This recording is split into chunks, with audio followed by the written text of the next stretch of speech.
need of counsel. We therefore pray that you will help us to listen attentively and receive the teachings that will be shared during this time. Open our hearts and renew our minds now, that we may remain focused and attentive throughout this session. Grant your servant or pastor who teaches us today the strength and wisdom to instruct us through the power of your Holy Spirit. Be with us from the beginning until the end of the session. We offer this prayer in the precious name of our Lord Jesus Christ. Amen.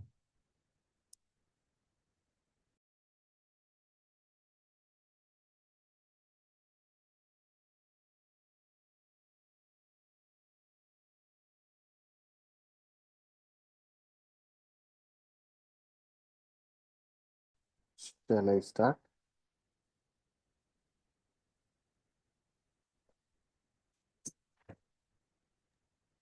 Yes, sir. Please start. Over to you. Okay. Thank you. Good evening, everyone. I hope all of you are doing Good well. evening, sir. Good evening. Good evening, sir. Good evening. Evening, sir. Good evening. Good evening. I hope all of you are doing well. Uh, we were looking into uh, different frameworks. Um, last last week, we actually looked into uh, the framework of psychodynamic approach or psychoanalysis, we can say, uh, where we studied how life has been divided into different stages, and every developmental stage there is a conflict. There is something that um, every person has to learn, and that's where we looked at what are different basic conflicts that can come in different ages. And when they go through those different stages, or when they are able to work out this conflict, okay, they learn a certain virtue. And uh, I don't know if you can see this clearly, but there are important events in all the life stages. And many times, even in counseling, when we meet people, majority of people are actually stuck in this life stages conflict, and they are not able to move, or they are not able to understand what to do. But it is needed that they go through these stages, which helps them to learn, and which helps them to actually mature in that stage. Okay, so that's where we stopped last time. Any questions, with what we did last time, you want to ask before we move?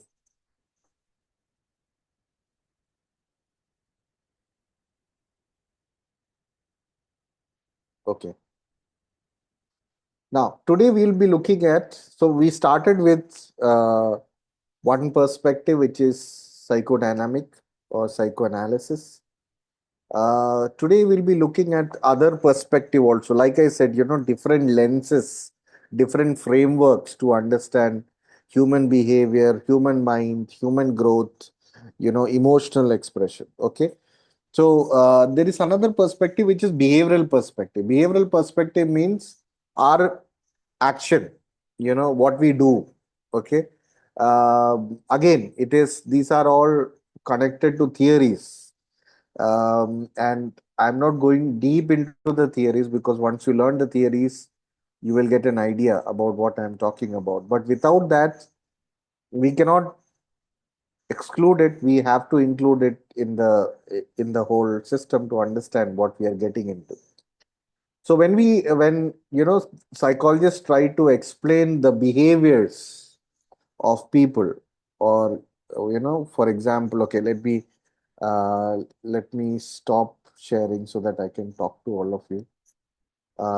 See, our from morning till now, we are all engaging in different type of behaviors. Okay, like when you got up today morning, what was the first thing that you did?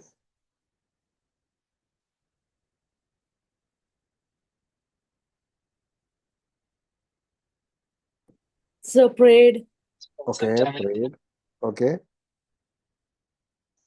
any? I heard someone else also. Stretching whole body and yawning. Okay, yawning. Looking at mobile. Anything else that we did that we do it frequently, no matter what? Something that first thing. Yes, sir. I'm usually checking the time first. Okay, we check the time first. I check the Okay, time, then I get brush, and then I okay, okay, move on. okay. We brush. I think that's something which is very common for all of us. Others will have, different type of routines, morning routine. But one routine which is common to all of us is we brush our teeth. And another thing that is common is we see our face in the mirror. No matter who we are, we like it or not, we like to see, what we are looking at when we get up. Now, these behaviors, from where it is coming? For example, brushing. I'm pretty sure, if you ask your parents when you go back, it was a hassle, it was difficult, to brush or brush nicely. Okay. But slowly we learned it. Now no one has to ask. We are just doing it as though it is like an automatic thing. Okay. So there are so many behaviors that we have. Okay. That includes our lifestyle in a sense, what we eat, how we dress, for example, when we go to a shop, we buy a certain products. Why we are buying those products? Why we don't buy other products? Okay. And so there are so many micro and macro, minor and major behaviors that we all have, which we are doing it without much thoughts. It's another word that we call is habits. Okay. Now,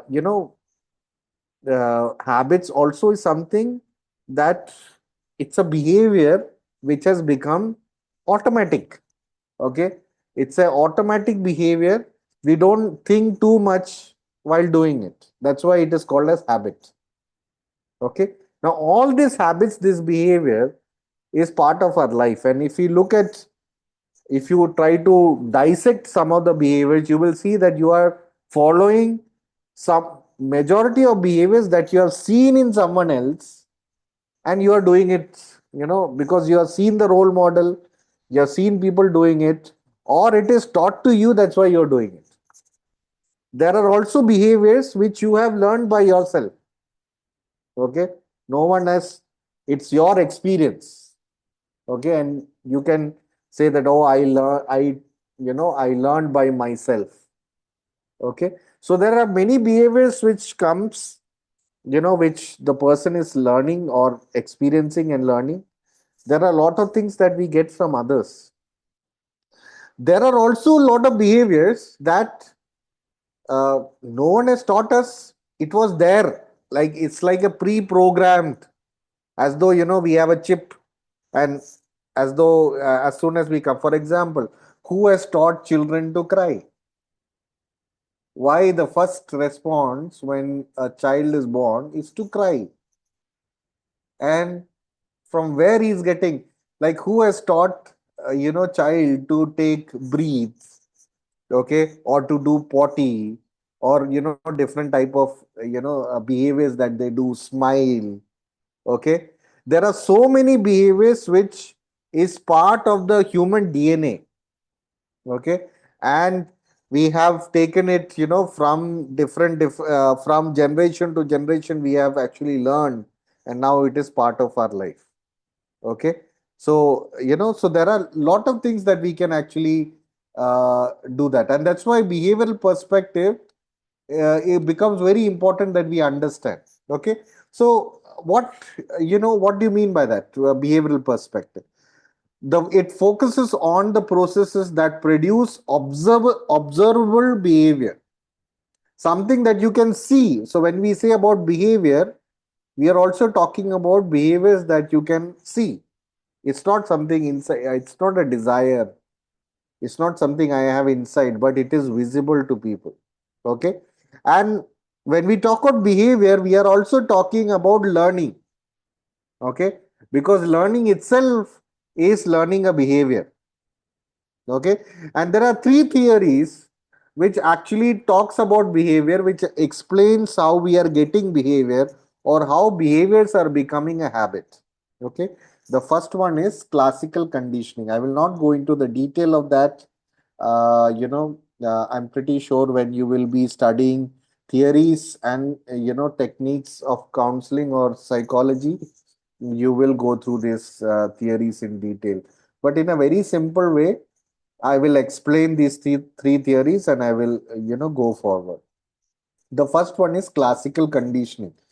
I don't know how many know about, Ivan Pavlov, or there is a very famous word which we say Pavlov's dog. Do you know about this? Yes, Anyone? sir. Yes, sir. Okay. So if you know about Pavlov's dog, you know about classical conditioning. Why? Because it is simple, very simple. Those who have been in hostel, or who have lived in institution can understand what I'm talking about. For example, those who are students can understand, as soon as it is 1 p.m., there is a bell which rings, or even in school there is a bell, ding, ding, ding, ding, ding, ding. Now that bell during lunchtime, reminds us that it is lunch. But then, because we are constantly hearing that bell, what happens is, as soon as that bell rings, what we start thinking about food. Okay.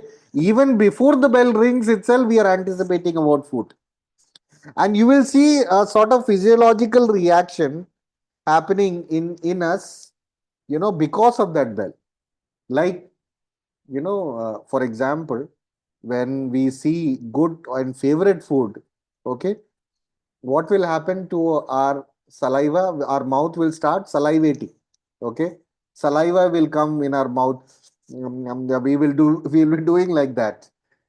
And what happens, when there is a bell and then food is given, just listening to that bell, we will not salivate. But because we know that after this bell, we will get our favorite food, as soon as we hear the bell, we will start salivating. Okay. So that was a simple experiment that was done by Ivan Pablo on his dog.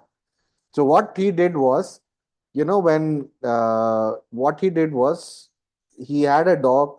He attached an instrument to measure how much amount of saliva the dog is producing. And then what he did was, every day he rang bell, he gave dog food. Okay. And he did this multiple times. And what he did was, one day or for some days, what he did, he simply rang the bell, but he didn't give the food. So even though he didn't give the food, as soon as the bell, came, or before the bell, time for bell came, dog started salivating.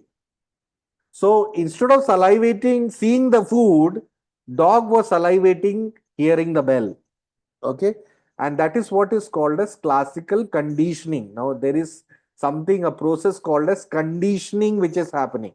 Okay.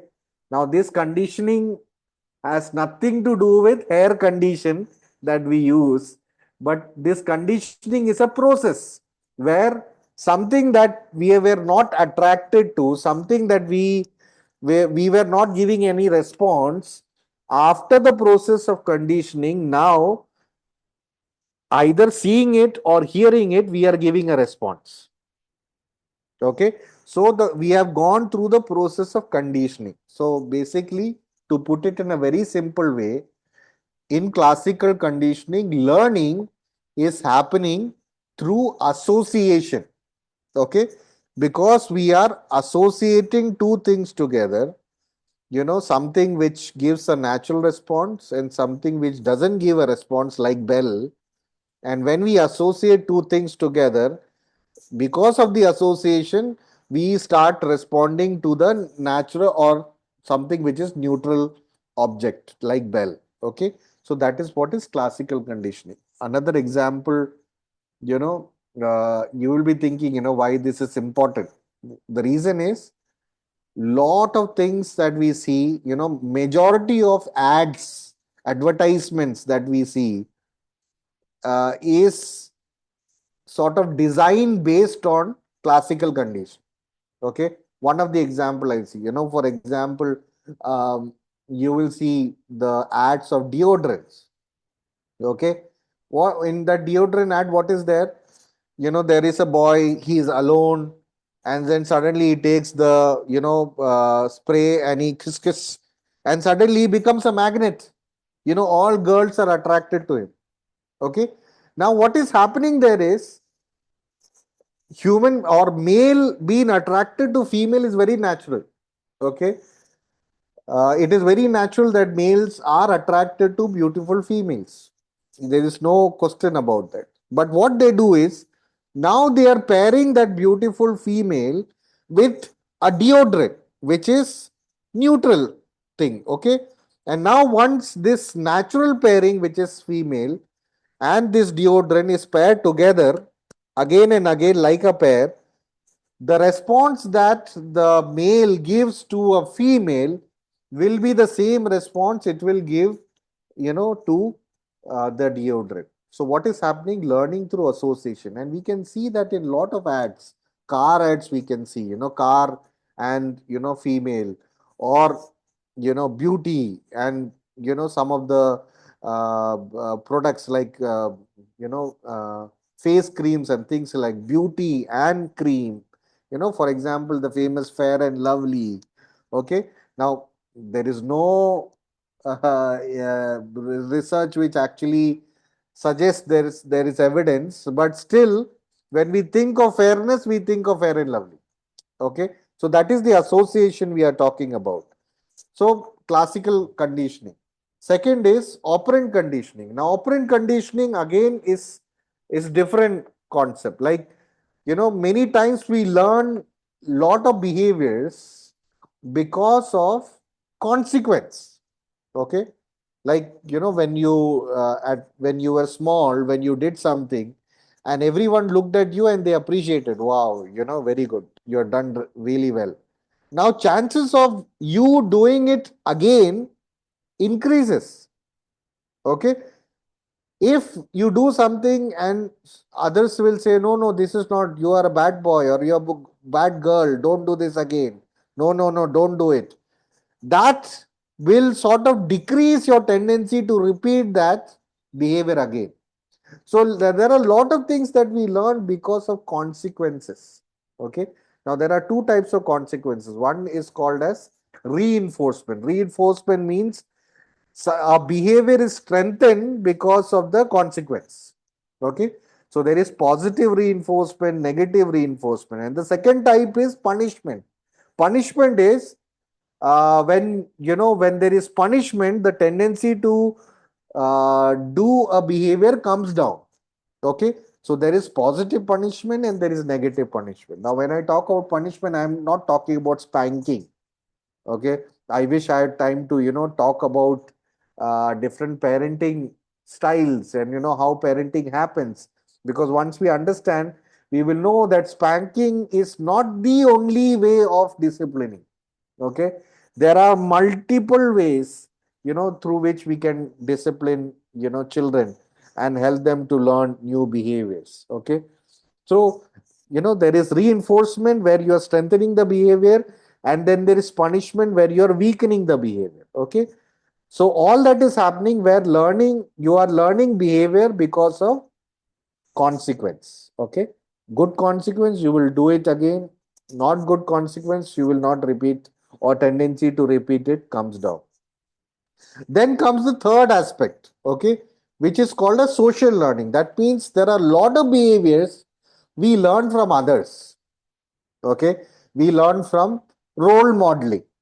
Okay, we learn from looking at others, or mirroring, trying to observe what others are doing. It can be good or bad. Okay, both.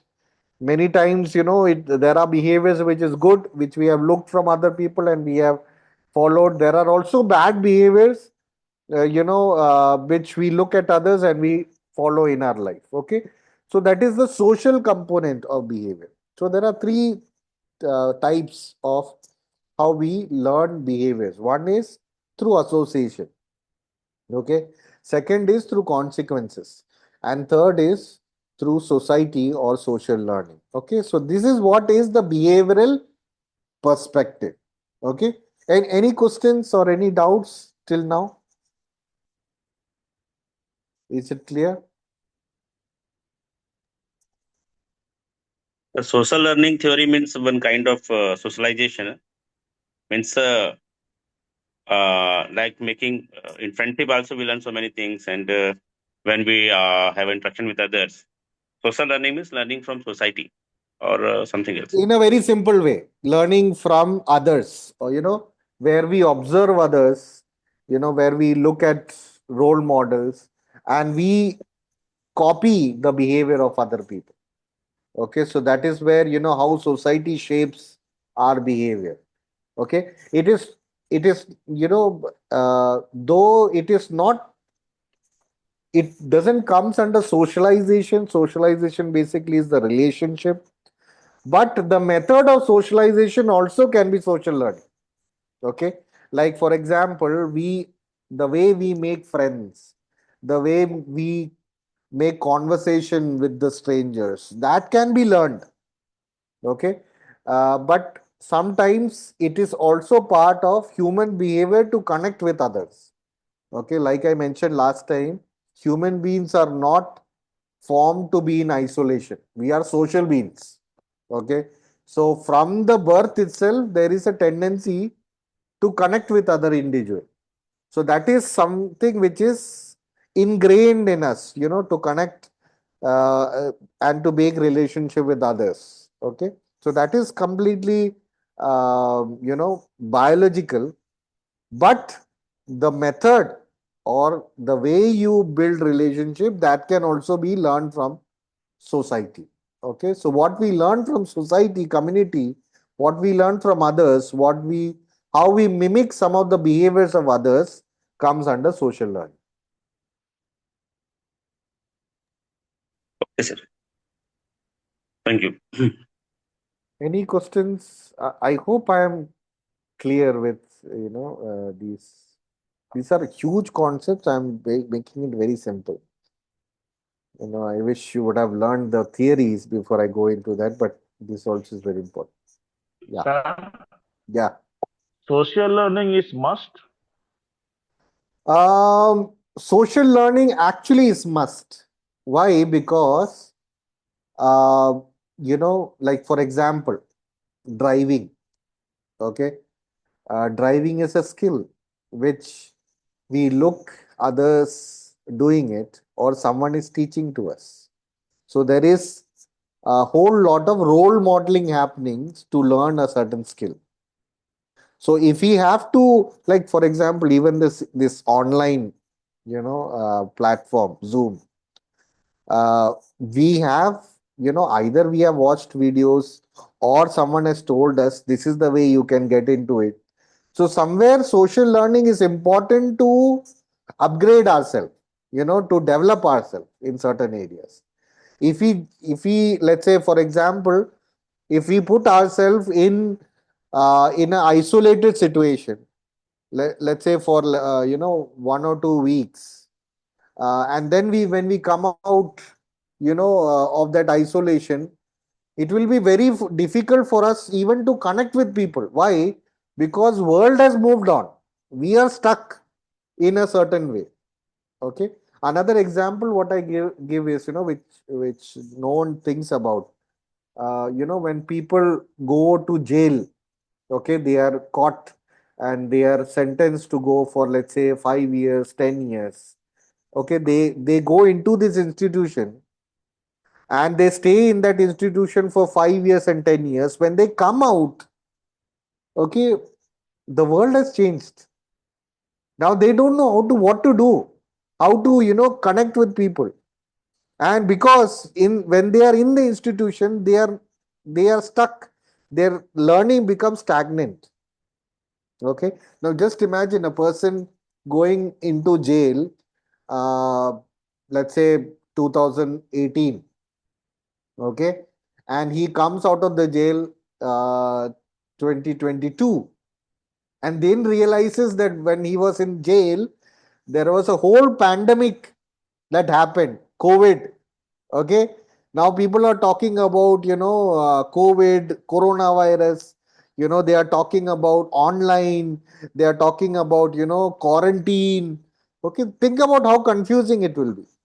So social learning is actually important because it helps us to interact, it helps us to develop behaviors which upgrades us to behave in a certain way. So I think social learning is must.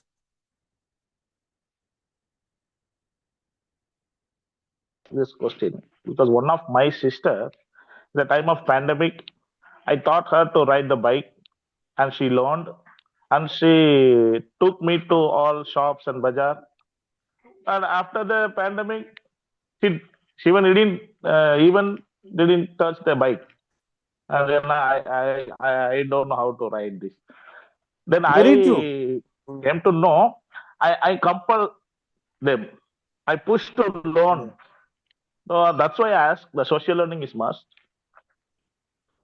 Very true. See, lot of skills, if we don't, use it again and again, we will lose it. So there, when we talk about behavior, behavior can be learned and also unlearned because of non-use. Okay, but for example, even if she is not riding, or if she is not riding the vehicle, if you give tomorrow the vehicle to her and you give some time, maybe half an hour or 1 hour, she will pick it up. Okay, why? Because already that information is stored.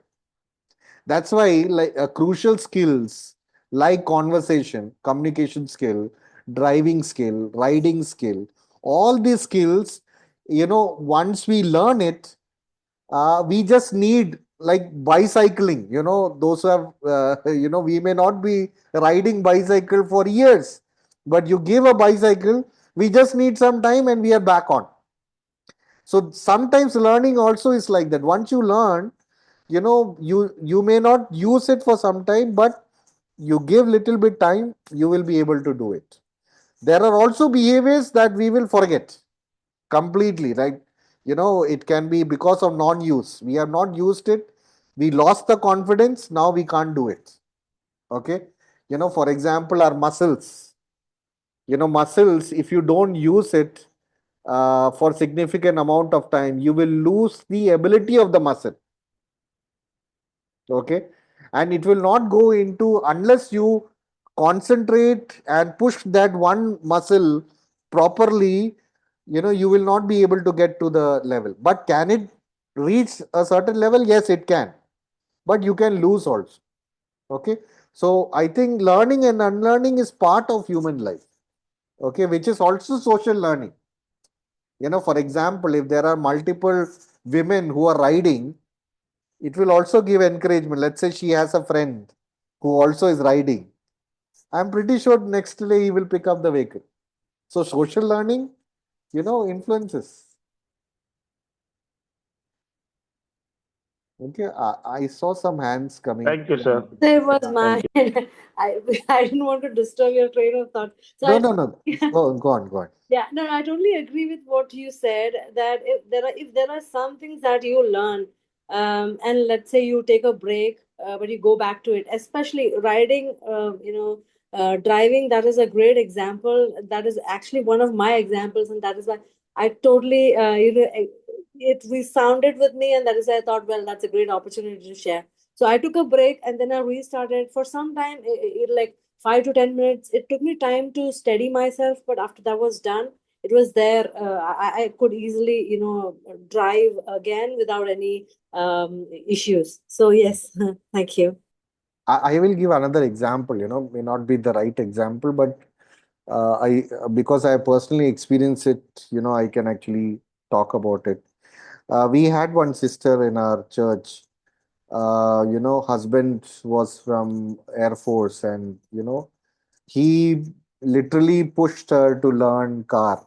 They had car for a long time, and two kids was there. So literally, he used to take her, push her, and but she was not interested because there was no need. you know but then suddenly husband one day had a heart attack and he passed away. And all of a sudden the responsibilities, all that she was not handling, that also includes going to job, bringing the amount, seeing the financial matter, all that she was not, it became, it came to her. But one of the thing that helped her was something that her husband pushed, to learn car. Okay. And she took little bit of time, but she was able to ride, drive. She started dropping kids to school, she started going to office, and that gave her confidence to get back on the field. And now she is like, though she came from a very rural background. Now she is a HR manager, taking care of two kids, taking care of her parents and her brother single handedly. So sometimes some skill also, we call it as compounding interest. Some skills can actually help not just one aspect, but it can, there can be something which can be added on, and it will give like a boost to other behaviors also. And bring out the best of people. So yes, social learning can actually have a huge impact. Okay, good conversation. I like this conversation and interaction. So I really encourage. Okay, the next is cognitive view. So we looked at behavior. Now another perspective is thoughts. Okay, how we develop, or how our mind is developing. Okay, when we talk about mind, thoughts, we are human beings are blessed to have a very significant high level of intelligence through which we can think. Okay, now thinking means it's not like I'm sitting in under a tree and simply daydreaming. No, but my ability to take a information and manipulate it. Okay, now manipulate doesn't, usually when we talk about manipulation, we look at in a negative sense. Okay, but manipulation also means, like, for example, if I do a test right now, okay, you don't have to close your eyes, you can open your eyes and just follow my instruction. If I ask you, just imagine an apple in your hand. Just imagine that you have an apple in your hand. Okay, now imagine the color of that apple. Okay, now I want you to think in your mind that you are taking that apple and you are rotating it 360-degree. Okay, you are rotating and seeing the color and the texture of that apple. Okay, now let me test a little more, stretch it. I want you to imagine that you are biting that apple, and when you're biting it, you are getting the taste of it and the smell of it. Okay, how many of you were able to do it? You can just show a thumbs up. Okay, see, that's the ability of our mind. We can take an idea and we can manipulate it. We can use it, for our advantage. We can do different type of things to get the maximum, and that's what is the cognition. That's what is the power of our mind and our cognition. So from cognitive development perspective also, we can see how human beings are developing. Okay, and there are two theories. One is Jean Piaget, who says that our mind adapt to new ideas through the process of assimilating and accommodating new information to our schemas or framework of knowledge. That means, think about a small child, infant. Okay, you take a, we all might have played peekaboo with our, with children. Peekaboo means, we'll do like this, ah, and they will respond. Okay, but when you're closing it, you're closing your hands, you will see that there is a certain, the expression is changing. As child is looking as though you have vanished, you are not there. Okay, so when you hide things, the child is thinking that it's not existing. Now slowly, child learns that when someone is hiding, they are not going anywhere, they are just hiding their face. So there is, slowly they will enlarge their information, or that is what is called as assimilating information and adapting to the new ideas. Okay, so there are two keywords here: assimilating and adapting. Okay, so they get new, assimilate new behaviors, or ideas or thoughts, and they adapt according to the situation that is there. Okay, which builds their understanding, which builds their knowledge. Okay, so that's what is Jean Piaget. And then Vygotsky's tell that, many times we are learning from other people. Okay, the language that we use will be the same language our children also will be using. Okay, I will give little more description about both of them as we go ahead. Now, what Piaget is telling. So, Piaget is also talking about different cognitive development or stages of cognitive development. Okay, so he start by the stage of sensory motor.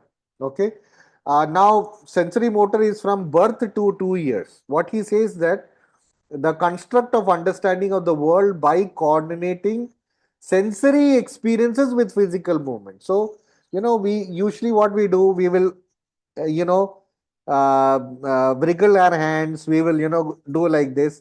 So, those sensory changes the child is observing, that physical movement. Okay, that's why the toys that we give for the children has sound. So ding ding ding ding ding ding ding, and they are, they bring attention to that sound, that sensory exposure. When we touch the children, when we do like this, that connection is built. Okay, so they are learning through those sensory information. Okay, which is called a sensory motor. Birth, to 2 years. Then comes 2 to 7 years. It's pre-operational, where the represent the world with words and images. So now slowly, I will explain this and I will come to the questions. So what is happening is, slowly now new words are coming into the existence. So, like dada, mama, papa, all the new words is coming into the picture. And then, there are some images. So if you look at the storybooks of 2 year old and 3 year old, there are a lot of images. So through images, they are trying to get lot of information. Okay, so now you can see that, from the sensory information, slowly their world is expanding to the world of words and pictures. Okay, and that is what is called as pre-operational stage. And then from pre-operational, it will go to concrete operational. Okay, that means, from the age 7 to 11 and 12, slowly, this is the time they are asking why question. Why this? Why that? Why you're doing like this? Why you're doing like that? Why daddy this one? Why mummy this one? So much why.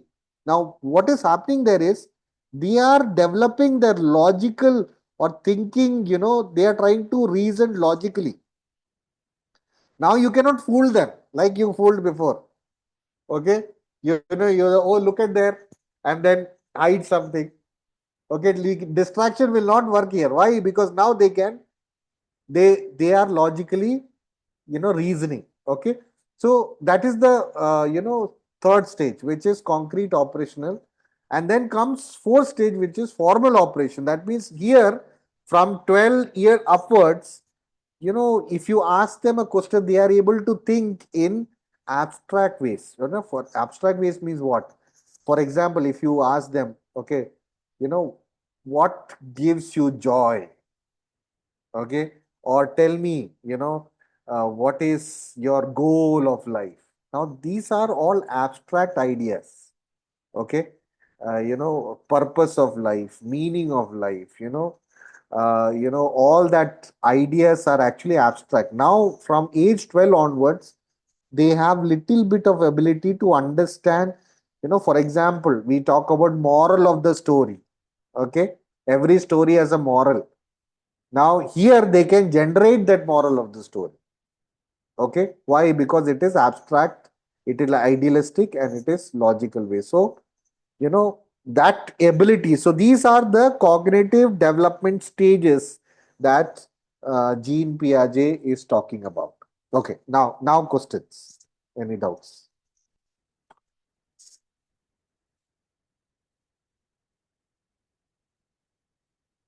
I could see some hands. Any questions?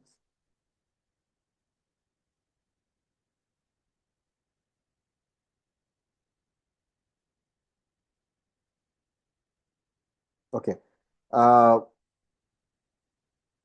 Now I will show one video just to give you an understanding of what we are talking about.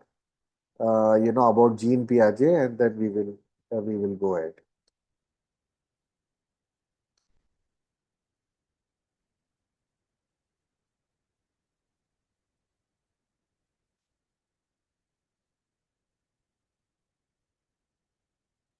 Okay, I hope you can see. Yes, sir. What is 2 plus 2? Are you sure? Hi, I'm Matt, and this is Simply Psych. A long time ago, someone came up with a squiggly line and we called it a 2.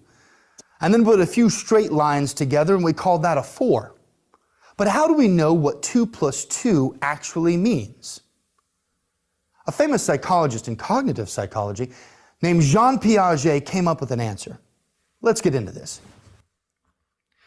The person responsible for our understanding of cognitive psychology is Jean Piaget.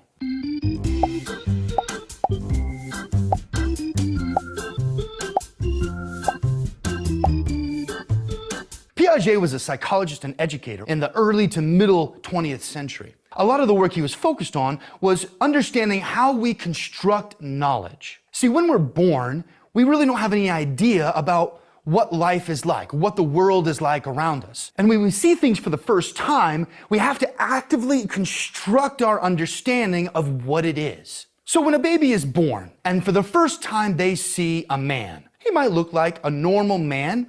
He's got all of the characteristics you might think of a man. Facial hair, bald head.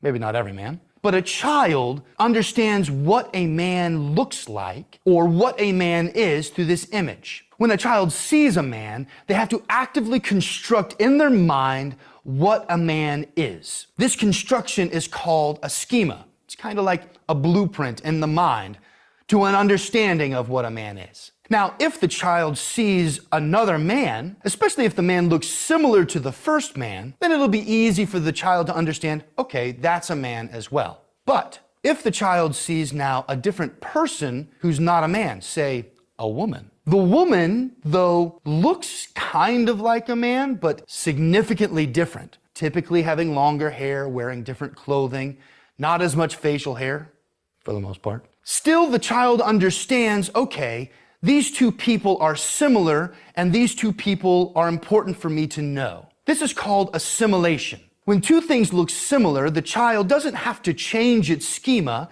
They just understand that they can adopt this new information in reference to their original schema. So the child then understands, okay, these two people are now people, not just man. Now, they may see a person who is significantly different, say a child. A child looks very different than an adult. Shorter, probably less facial hair in most cases, wearing different clothing. Well, because of the drastic difference in the way that this child looks, the baby, when they see that, they have to change their schema to say, okay, maybe all of these figures are humans. The changing of one's schema is called accommodation. The schema must be changed in order to accommodate for the new information. Now, this process of creating schemas, of assimilating information, of accommodating information, is a process that goes on throughout the development of the child. Piaget said that our minds develop through a series of stages. There were 4 stages to be exact. The first stage is called the sensory motor stage. It's called the sensory motor stage because you sense things and then you move. Babies do that. So they understand the world through their senses, all 5 of them, seeing, hearing, tasting, touching, smelling. And they build schemas around those senses. At this time also, though, children are learning to move. They learn to sit up. They learn to crawl. They learn to walk. They learn to run. They learn to point. Through this process, they are growing and developing, and their mind is developing through the sensory motor stage. Eventually, at about this age of 2 years old, according to Piaget, children will then move into the next stage. He called this the pre-operational stage. Now, during the pre-operational stage, a child is learning other things besides just through their senses. They're now starting to understand language. They also learn to take the perspective of someone else. There is a characteristic in children and preschool children called egocentrism. Egocentrism means I am unable to take another person's perspective. So I only understand things in reference to me. You see this in preschoolers, and they hit another child, and they don't understand to hit the other child hurts the other child and makes the other child cry. All they know is, I did that because it makes me feel good. Eventually, though, through the pre-operational stage, children learn to speak, and they learn also to understand things from another person's point of view. It's a very important stage. Piaget said the pre-operational stage lasts until about the age of 7. At that time, children then move into the third stage, which is called the concrete operational stage. During this stage, children are able to understand things concretely. For instance, someone in the concrete operational stage might see a truck.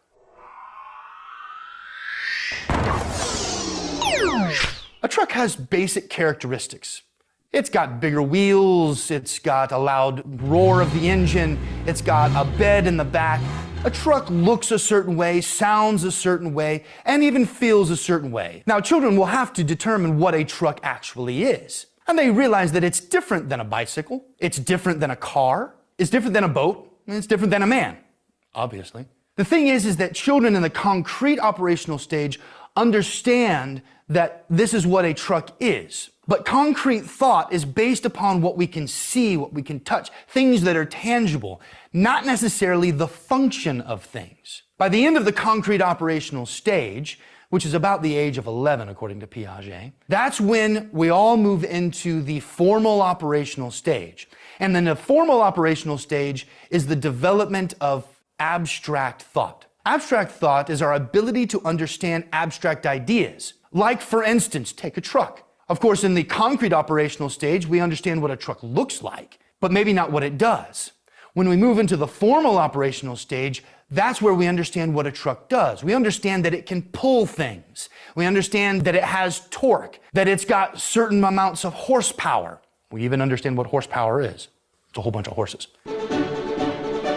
These concepts are not found in the concrete operational stage. They're found in the abstract thought of the formal operational stage. Other abstract ideas include how to do math, the symbols that we use when we add 2 plus 2, or 6 times 7, or 36 times 17. We understand what that means, and those things only represent abstractly the reality of what they're talking about. Piaget said how we develop across time through the construction of these ideas, these schemas, through the assimilation, the accommodation, and through the different stages we have in our cognitive development, we're able to have a very deep and fulfilling understanding of the world. Let's take a seat. Whether it's how we are able to recognize. Okay, I hope this video might have given some clarity about Jean Piaget's theory in a very simple way. Any questions till now? Sir, I sort of want to I'm just trying to understand. So, is Piaget trying to say that the abstract helps us measure reality in some form? Is what he's trying to. Uh, See, measure reality in a sense, when we talk about, uh, there are two things here. One is concreteness and one is abstraction. Okay. Like, for example, if um, okay, I don't have anything right now. Okay. Okay.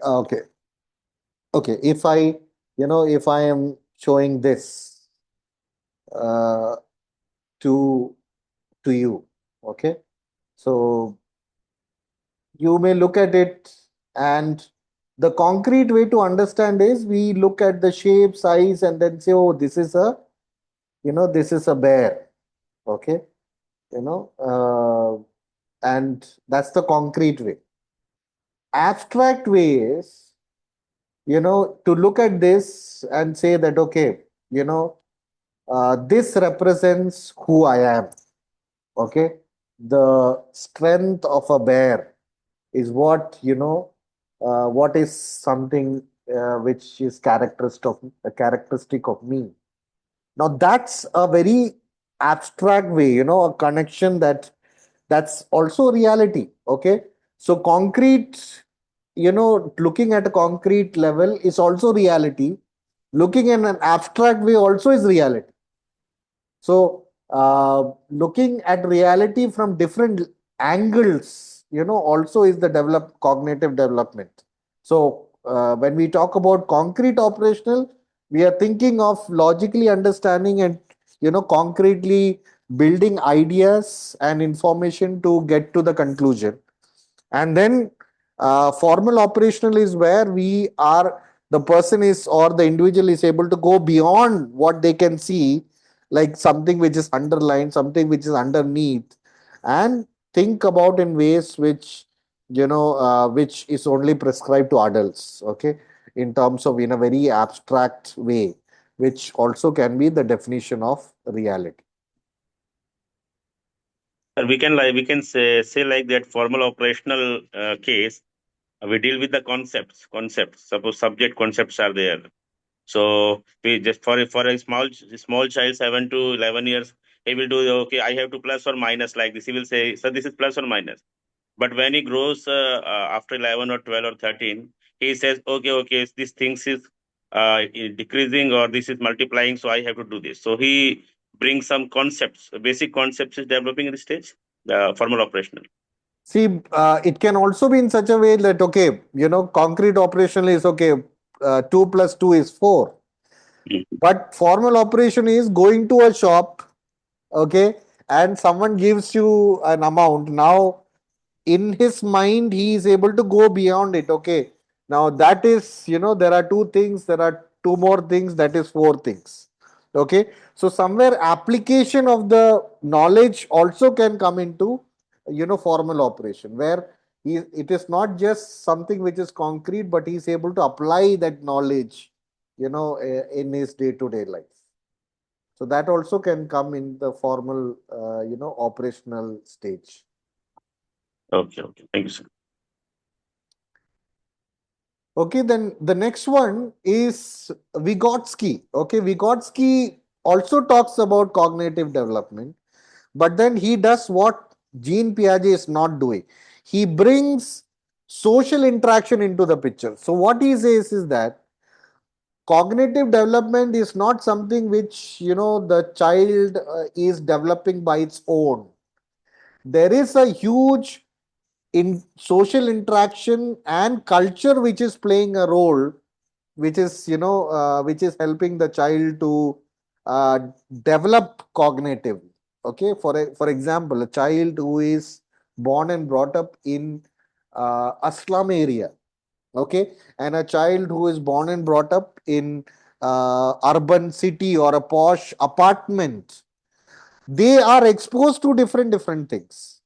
Okay, the child who is in slum area is not exposed to what the child of apartment goes through. A child of apartment, is been exposed to a lot of different things, but they are not exposed to the environment, what is there in the slum. Okay. And that shapes the way they look at the world. For example, uh, um like if there is a free time, to children, given to children who is in slum, and children those who are born and brought up in apartments, uh, those who are in slum, they will look at some physical activity to entertain themselves. They will be playing things, they will be working in the mud, they will be use their physical environment in the slum, because they don't have other means. But those who are in apartment, maybe they will use their Wi-Fi, they will use their devices, they will use video games, they will have indoor games, board games, all that. So exposure also plays a very important role in cognitive development. That was Vygotsky's theory. So what he says, that social interaction and culture is far more important role in cognitive development. Cognitive development involves learning to use invention of society. For example, language. When we talk about math or max, we are talking about a language system. Okay. Because you are exposed to 2 plus 2, 2 minus 2, we are able to get to, a solution. But if you ask a child who has not gone to school, their parents also are not exposed to formal education, they may not understand what is this, 2 plus 2 or multiply, division. That language itself is not there. Yeah, they will be doing, addition and subtraction and multiplication in their own way, but that language is not there. So they may not develop that language also. So cognitive development also means that society is teaching us to develop a certain type of language, or a mathematical system, or even memory system, how to strategize or think, how to remember things. Okay. There are skills which is taught to children, and there are children who doesn't know these skills. Okay. So that is what Vygotsky is telling, that social interaction and culture plays a very important role in the development. Okay. Any questions till now? So that is the socio-cultural cognitive theory. Okay. Now, ethological. Now, that is also another, perspective. Now, we looked at behavior, we looked at cognition. Now, we are looking at ethological theory. Ethology basically tells that, our behavior is also strongly influenced by our biology. Okay. That is tied to evolution and characterized by critical and sensitive periods. Now, one of the best example is, the whole COVID era that we went through. Okay. That COVID has actually given us behaviors that we were not having before. Okay. For example, uh, one of the thing that very prominent, which is now, we can actually see in children. Now, because COVID time, there was lockdown, and all these children, they were playing outside, they had friends and all that. Suddenly one fine day, parent is telling that, okay, don't go outside, there is danger outside, be here. Okay, be inside.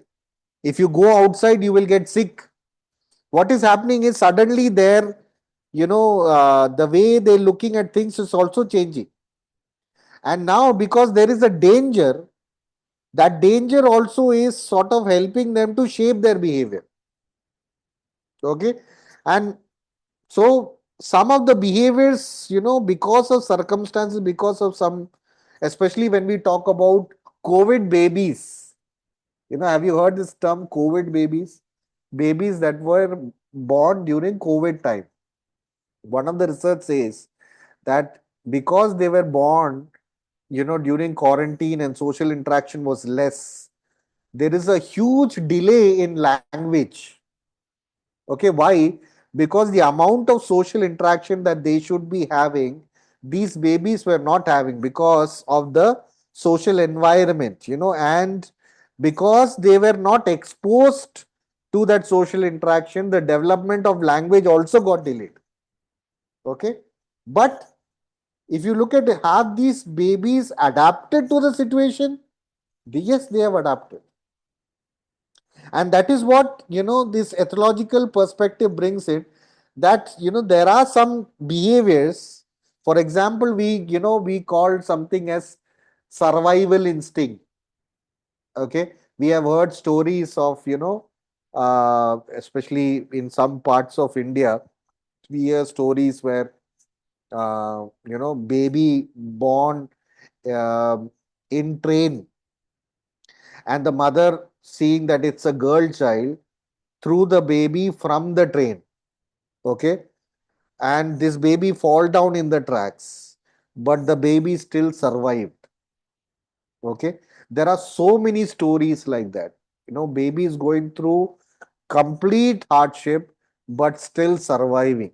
Now, why it is surviving? Because something is influenced by with something which is very much biological.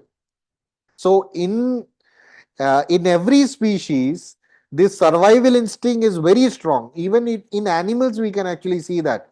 When deer, or when it gives babies, these babies' instinct is to get up as soon as possible and run.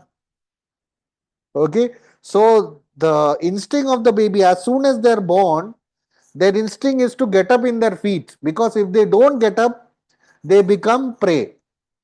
Okay. So in the DNA itself, there are some behaviors which is ingrained, and they are acting out because of that behavior. Even human species, one of the very instinct behavior is to cry. Okay. No one is teaching the baby that, but it is all ingrained in their biology. Okay. And that is what is, ethological perspective, which states that behavior is strongly influenced by biology and is tied by evolution and characterized by critical and sensitive period. Ethnologists believe that the presence and absence of certain experience has a long lasting influence on individuals. Okay. So there are two words which, the ethologists are trying to talk about. One is imprinting. Okay. Like, there is, when a baby is born, one of the very common behavior that you will see in baby is to cry. Okay.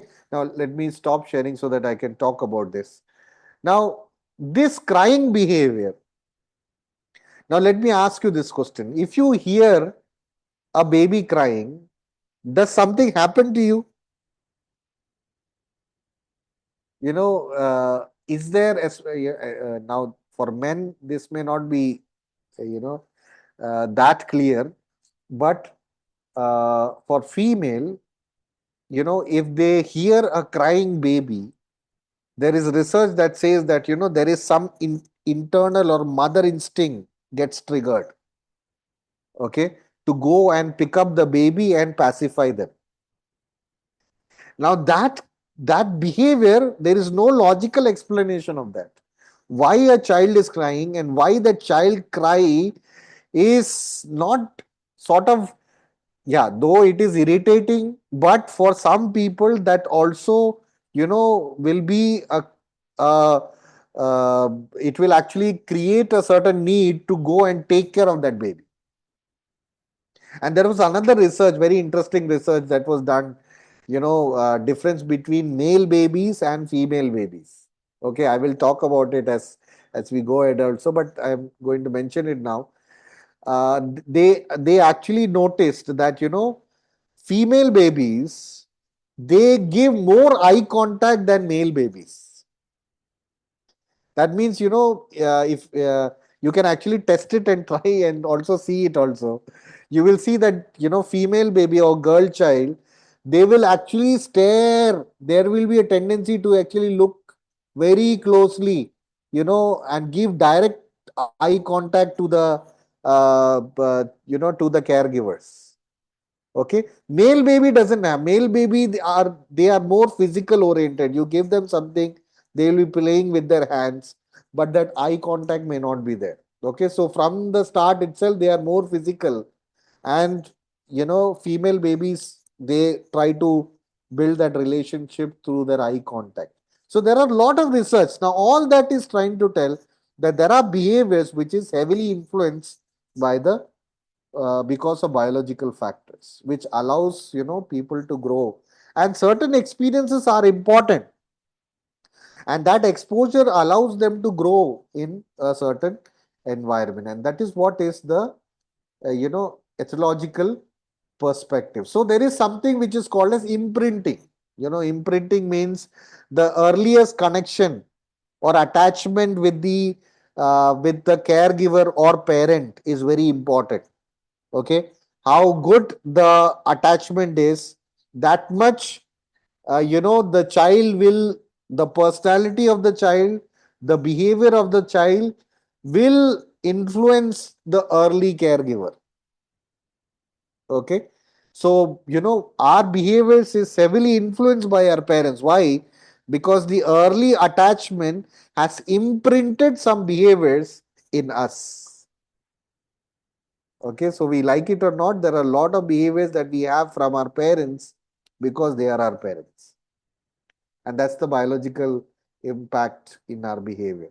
Okay, now the next one is called as integrative approach. Integrative, now we were looking at psychodynamic approach, we were looking at behavioral approach, we were looking at cognitive approach, we were looking at ethological approach. Now integrative approach is sort of putting all these things together, trying to connect the dots, trying to bring from different perspective, and that is where we talk about systems theory. Okay, now systems theory, to simplify it, it means that we are all connected to system. For example, family is a system. Okay, father, mother, children, all are part of a system. Now if you look at marriage, okay, marriage, what is happening is, male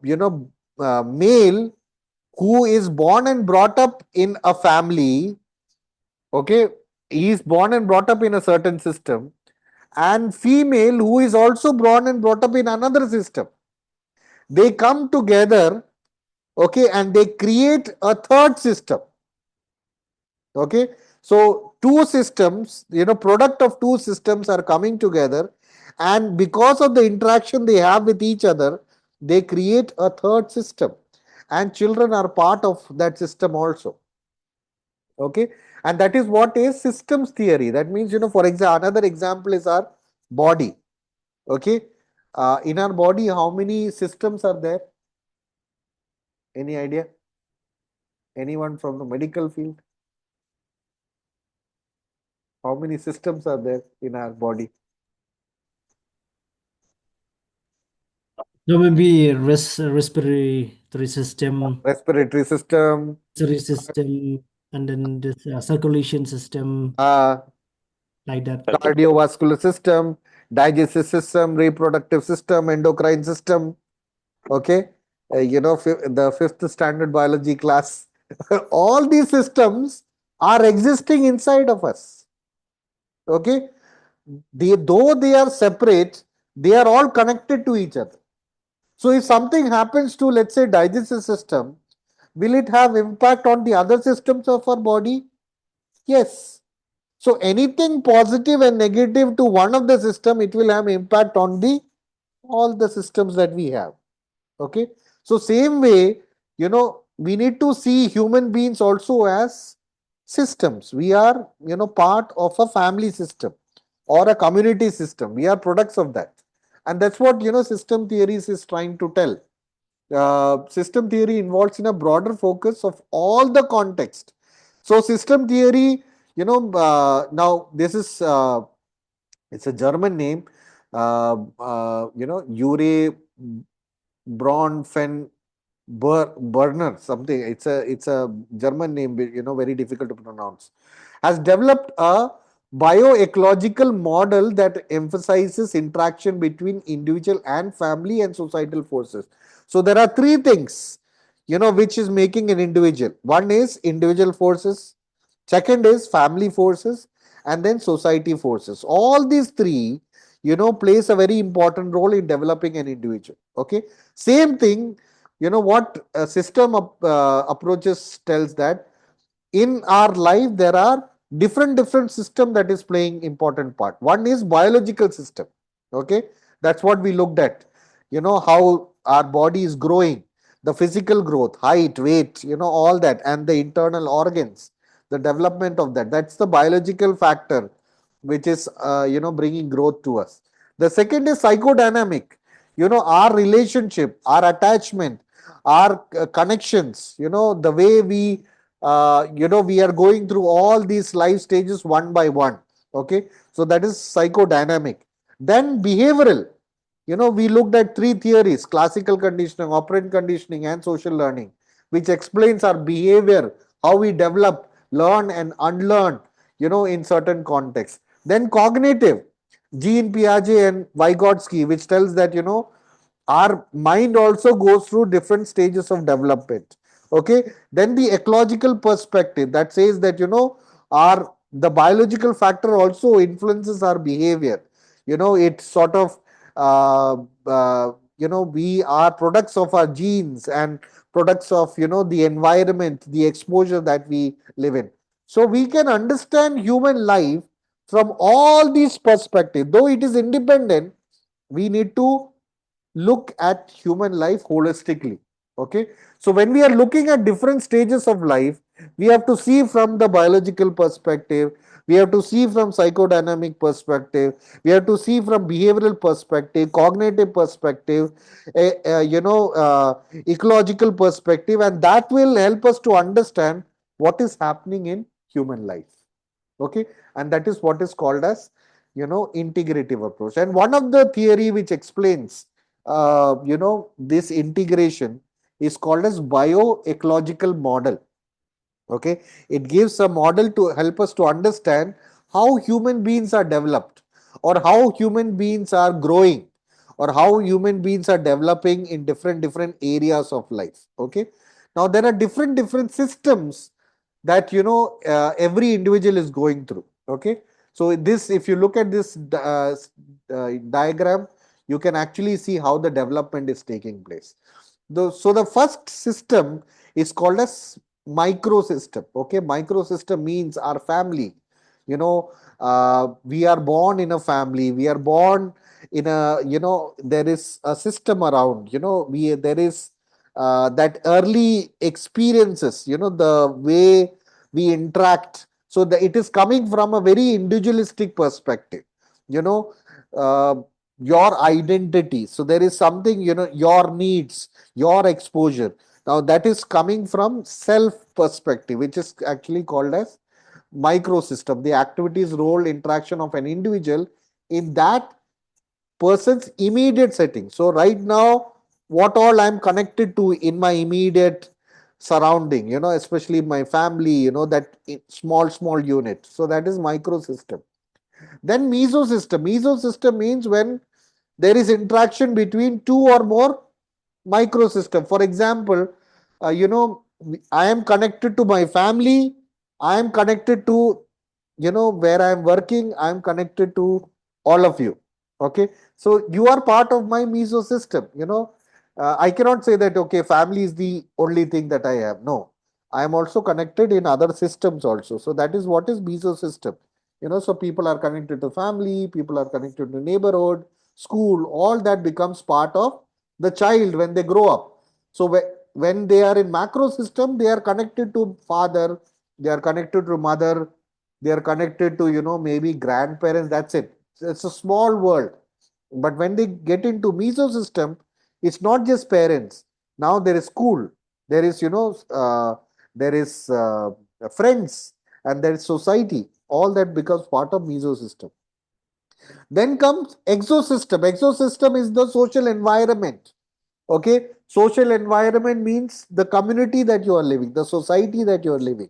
Okay, so the social system and organization beyond individuals immediate expression experiences that affect the individual. So basically, the way you're connected to the outside world, your society is also shaping you.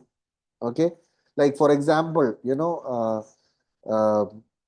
if you go to different cities, you will see that the lifestyle in different cities are different.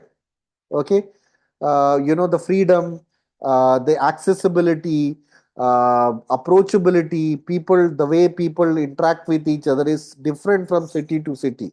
Okay, and all that comes into exosystem. And then comes macro system. Macro system is the laws, the society and the values that society is giving. Okay, so laws, values, customs of the society in which the individual is living, that also influences us. That also sort of helps us to do some things. Like one of the example, today is February 14.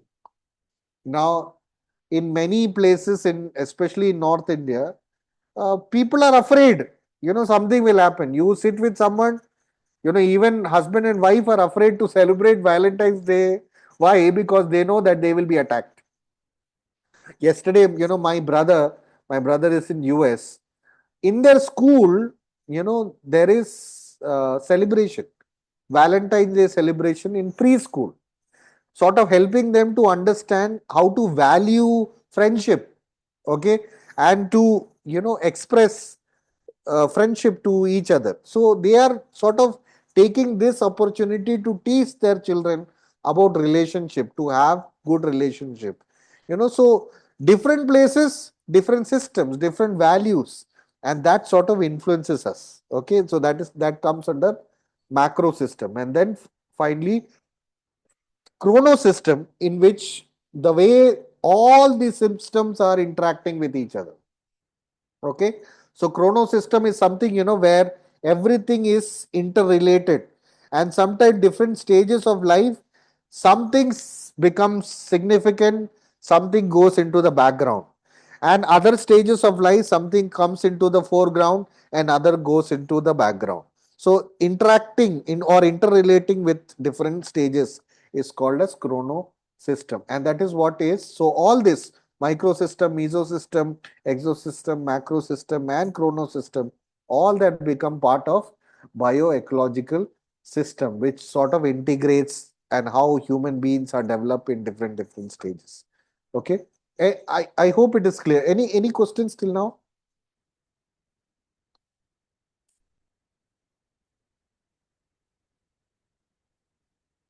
Any questions? No, sir. No, sir. Okay. I hope all of you are getting. We are going through different concept very fast. I hope you are getting through. I'm trying to simplify it as simple as possible so that you can connect. Okay.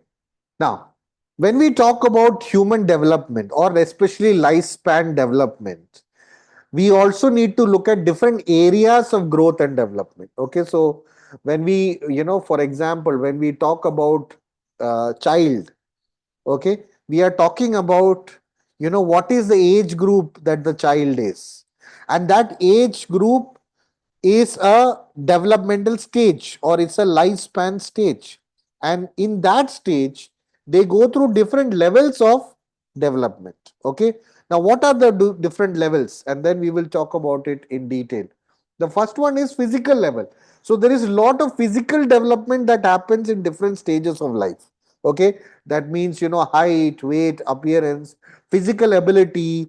For example, when we look at small babies like crawling, walking, running, writing, all that is physical abilities that in different stages children are able to develop. Okay, so that is one part, physical development that happens in different stages of life. Then comes the psychological and cognitive development. Okay, so how children are receiving information, how they are organizing it, how they are solving problems, that communication, how they are talking, and how they complete certain activities, mental task.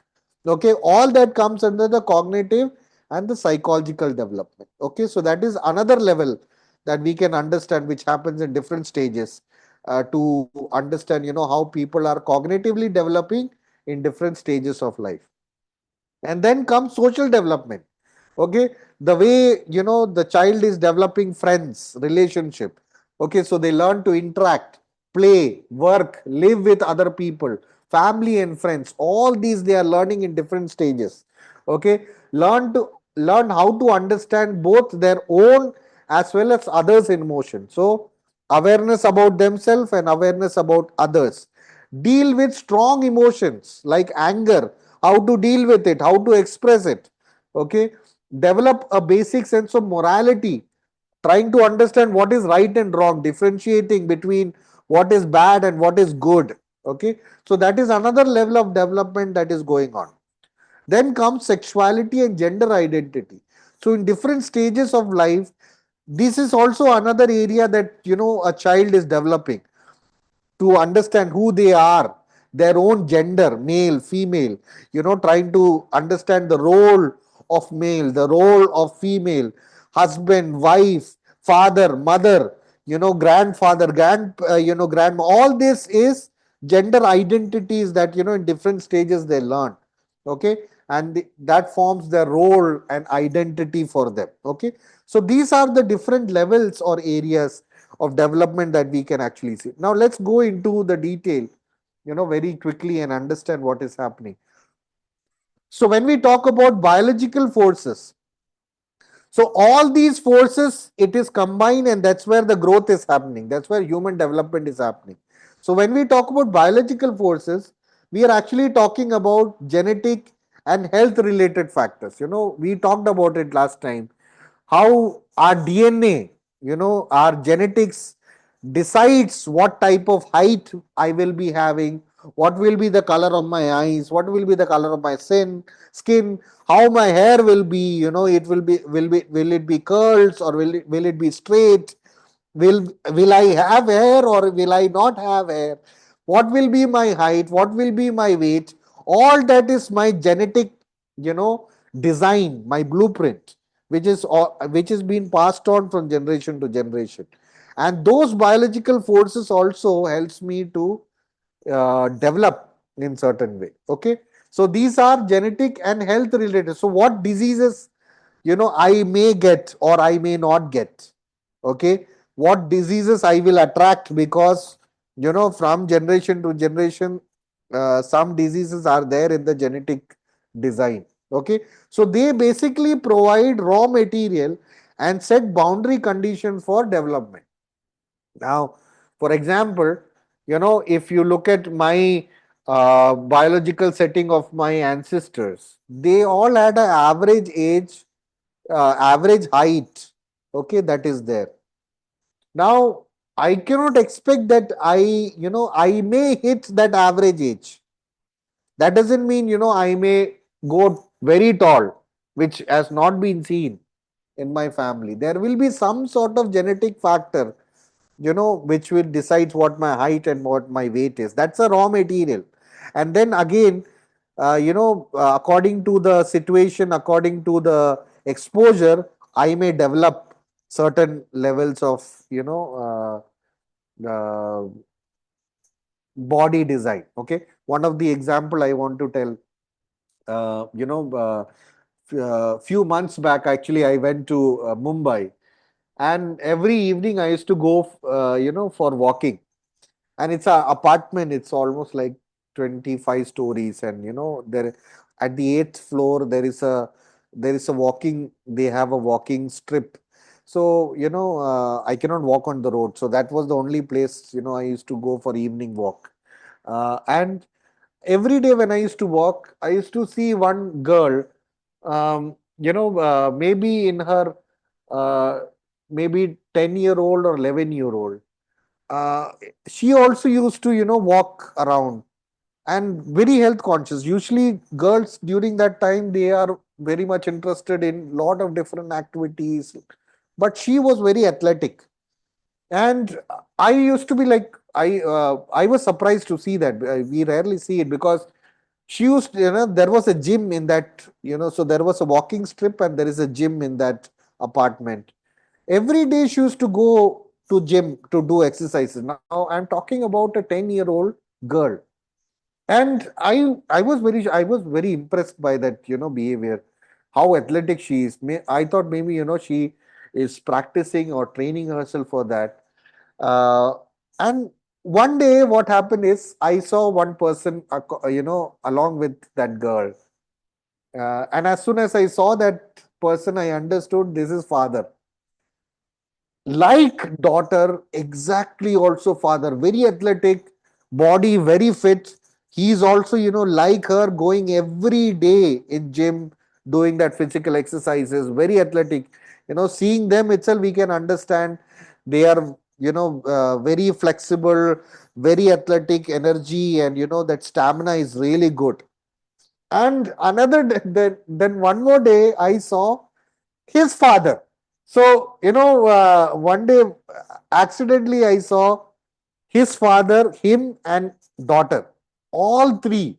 Now, his father was in his 90s, but the way he was, physically fit, the way that stamina, that energy, I could actually see a relation in all the three, and then I said, no wonder, she is in that level. So there is that genetics, plays a very important. That biological factor also decides what our, design will be. Now, when I say that, that doesn't mean, let's say, you know, uh, what you do now will decide how your children will be. Okay, so yes, there are a lot of things we integrate from the genetics, but you also have capacity to change that genetic line and to incorporate some things in your DNA which can be passed it on from generation to generation. So that is also we need to understand. Okay, so though there is a design, there is a raw material, but that material also is modified according to your exposure and according to your design, and you are passing it on to your future generation. Okay, and that's where biological forces becomes very important, and we can understand a lot of things based on those biological forces.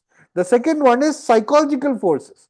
Okay, the way our mind is developing, the way our thoughts, our emotions, our behaviors are developing.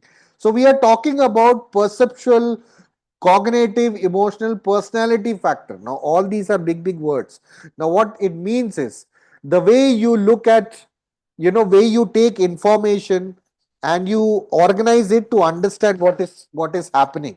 The way you look at things around you. Now that is what is perceptual understanding. Okay, is something, for example, if I show you this. Okay, and just seeing this, you can understand that. Okay, look at this. Okay, are you seeing something?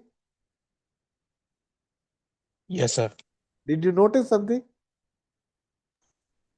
Yes, sir. What did you notice? I noticed a mobile with time. Okay, that's what you notice. Anything else?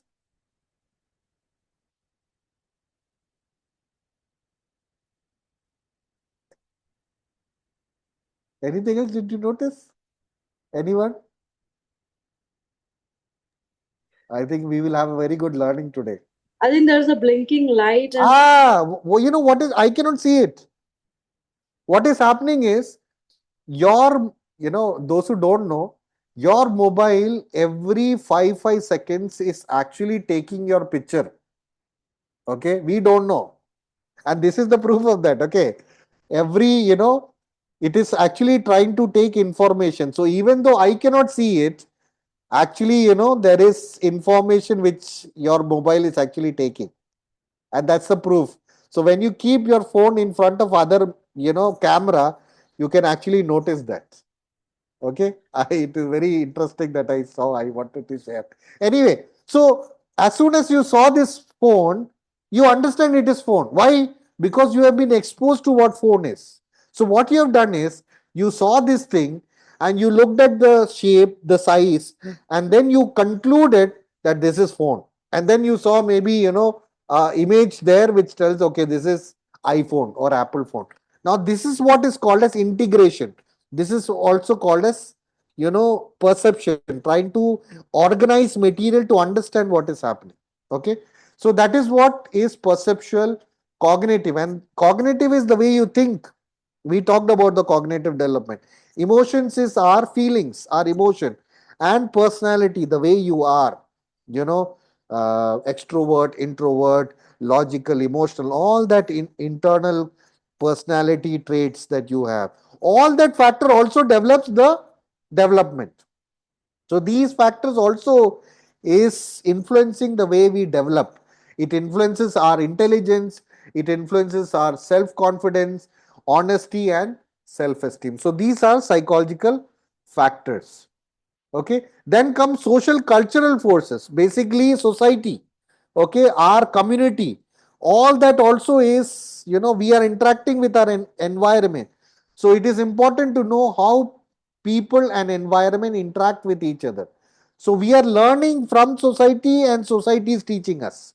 So there is a, there is a interaction between you and the society and society and you, and all that is also designing how you develop in your life. Okay, and that development, is also influenced by socio cultural forces. Okay, and then finally the life cycle forces, how different stages of life, okay, how different developmental stages also is affecting us. And we saw that, last time we saw different stages, different conflicts, and if you pass through the conflict, you go to the next level. Otherwise, sometimes people get stuck in a certain, developmental stages. Okay, and they are not able to, though they physically and biologically grow, cognitively or psychologically they get stuck in a certain age. So sometimes lifespan also affects the way people develop and grow in their life. Okay, so these are the different forces, and combining all that forces, human development is shaped, human development is formed. So to understand a certain person, we need to look at from all these categories to see how they are developing, and then only we will get an idea of what is going on in their life. Okay, yeah, I will stop here. Any questions till now? No, sir. Thank you.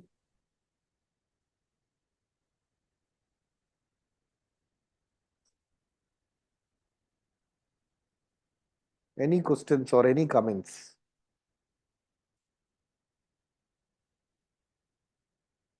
I was so happy with the interaction today that we all, were asking questions. And I will encourage others also, to join these interactions and, can talk about it.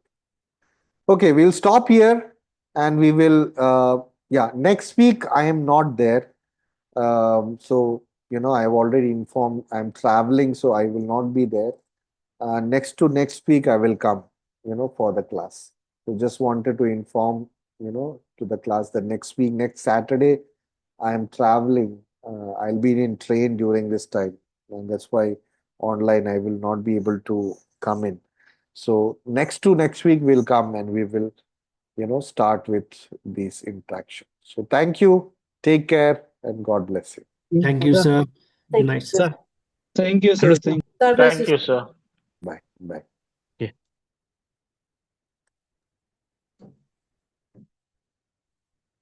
Thank you, sir.